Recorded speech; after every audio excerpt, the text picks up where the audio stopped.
কৃষকের সঙ্গে এ কেমন শত্রুতা। রাতের আধারে কৃষকের যত্নে করা পেঁয়াজের ক্ষেত নষ্ট করে দিয়েছে দুর্বৃত্তরা, উপড়ে ফেলেছে গাছগুলো।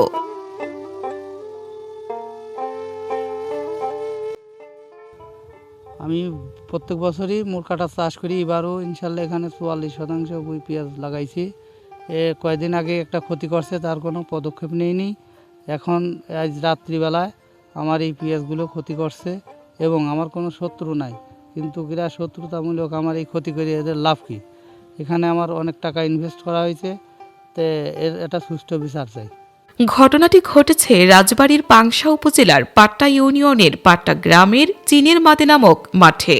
মঙ্গলবার সকাল ৭টার দিকে ক্ষেত দেখতে গিয়ে কৃষক বশির আহমেদ এই দৃশ্য দেখে হতাশা ও দুশ্চিন্তায় ভেঙে পড়েন।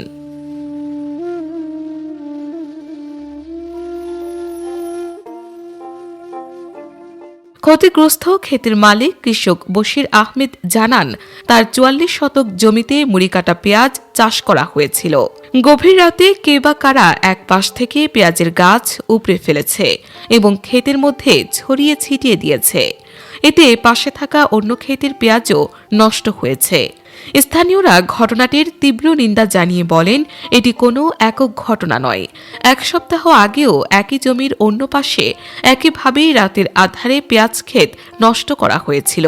এই ধরনের ঘটনা কৃষকদের মধ্যে আতঙ্ক ও ক্ষোভ সৃষ্টি করছে, তাই তারা প্রশাসনের দ্রুত হস্তক্ষেপ কামনা করেছেন। সকালবেলা এসে দেখি যে এই বইতে কাজ করতে আইছি, আসলে এসে দেখি যে এই বুড় পেঁয়াজ তো তোলাইছে, আবার আর এক পেঁয়াজের বুড় ভিতর সিটে হয়েছে। সিটে এমন ক্ষতি করেছে, মানুষের সাথে চলাফেরায়, মানুষের কাজে কর্তরে মানুষ ভুল টুটি হতেই পারে। আসলে এরকম ধরনের কাজ করা আদৌ কি মানুষের বাচ্চা করে? আসলে এটা তো করা ঠিক না। মানুষের শত্রুতা তো থাকতে পারে একজনের সাথে একজন, কিন্তু তাই বলে এই না যে ফসলের সাথে এই শত্রুতা করা। আর যারাই করছে আমি তাদের অনুরোধ করব, আশা করি ভবিষ্যতে এরকম ধরনের কাজ আপনারা কেউ করেন না।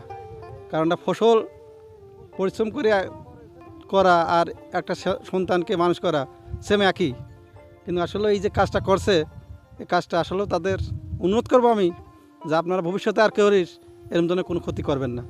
কৃষকের পরিশ্রম ও ভালোবাসার প্রতিফলন এই ফসল।